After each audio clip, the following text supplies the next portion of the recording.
I've had a few people inquire about my mentorship and my training, and they're from Scotland. And I just want to clear up a few things, because if you look online and you search YouTube and Google and everywhere that you think you could find the answers, it's very vague information given to you on whether rent to rent is legal. Can you actually do it in Scotland? So in this video, I'm just going to get straight to the point on why you can't. I'm going to give you the reasons why and what I have found. So when somebody does inquire about my mentorship, I can point them to this video. But hopefully, if you found this useful and you're searching YouTube and you're trying to really find out if you can do it from Scotland, these are the reasons why you can. Okay, so stay tuned. If you found this valuable, please hit the like, subscribe, leave me a comment as well, and stay tuned for any future videos around this. Okay, so we're going to start with the serviced accommodation, and then we'll get straight into HMO, give you the reasons why you can on serviced accommodation and the reasons why you can't for HMO as well. So serviced accommodation, you now need planning permission. To grant planning permission can take at least 12 months, and the landlord's name has to be on the application. So if everything goes wrong, then the landlord is actually liable, not yourself. So that's one big reason why, and that would definitely put off landlords. But the main hurdle around serviced accommodation is you're not allowed to run it as an Airbnb until you get that application approved, which can take at least 12 months. So then you might be thinking, okay, that's fine. What I'll do is I'll rent out the tenants, and then I'll evict the tenants prior to just getting the application approved, and then I can run it as an Airbnb. No. Tenant rights in Scotland, from what I have read, is extremely protected.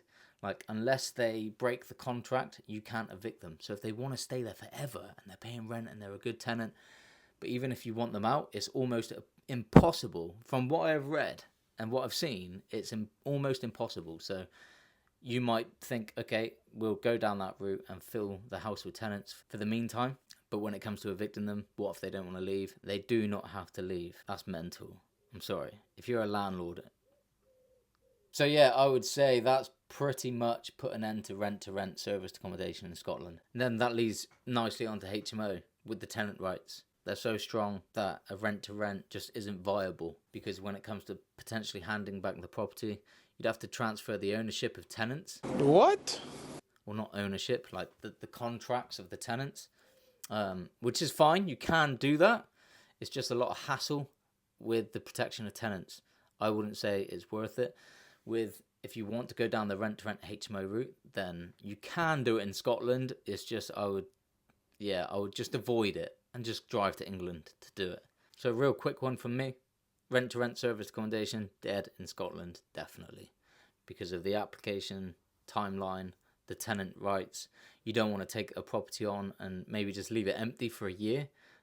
You've got rent, council tax, bills, overheads of everything. So definitely not worth it. And what if the application doesn't get approved, or the landlord decides to sell it 10 months in? It's just definitely not an option. And with rent to rent HMO, it's still an option, but with tenants and their rights are so protected and more aimed towards the renter instead of the landlord. Again, it's not a viable option. You're better off traveling to England to do it. So set up your business in England.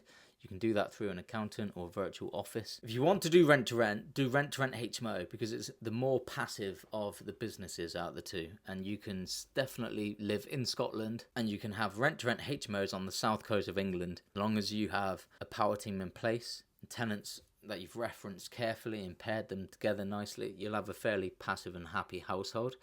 You'll rarely ever need to go there. And if something goes wrong, then you just get your power team involved. With serviced accommodation, it can be a lot more hands-on, more profit, but a lot more hands-on. So yes, it's not a dead end for you. Trust me. Let me just explain why.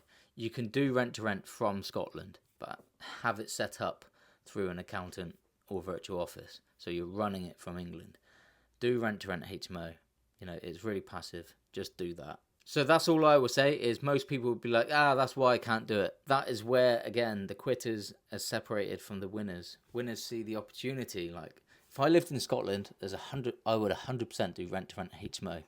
And I'd have a 3-hour radius to start with. And once I've made that my financial freedom target, I would have obviously left my job when I'm comfortable leaving my job, and then make it more south coast and just take on any rent to rent HMO in England. You can systemize this business as much as possible and it becomes quite passive. So yeah, you can do rent to rent HMO from Scotland and have HMOs anywhere in England and still make a very nice profit. And I hope that clears up anything about rent to rent in Scotland. Okay guys, see you on the next one.